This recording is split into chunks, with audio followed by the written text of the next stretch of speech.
Well, this morning, new concerns from Cuyahoga County Executive Chris Ronayne over the proposed site for the Cleveland Browns' new stadium. Ronayne is calling on state and federal transportation leaders to take a closer look, saying the project could interfere with airport operations. Candace Hare is live in Brook Park. Candace, what can you tell us now this morning?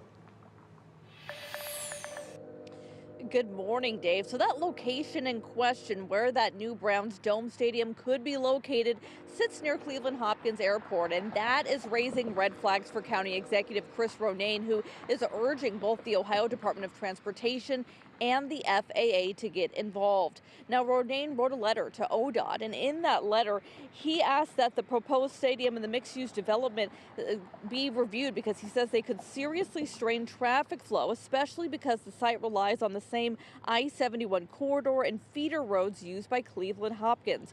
He also wrote to the FAA asking how a stadium so close to a major airport could impact air traffic. In a statement to 3 News, the FAA said it does have a process in place. Developers are required to give the agency a chance to evaluate any proposed structures near airports. However, the agency made it clear that their findings are not binding. A spokesperson said, quote, "The FAA does not have the authority to limit building heights, and the decision to issue a building permit is up to the local government."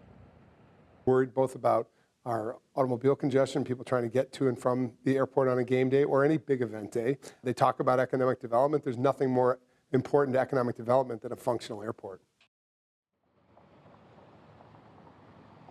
And now Ronayne is saying that at the end of things, he's hoping that full impact studies are done and that the findings of that might be enough to sway developers.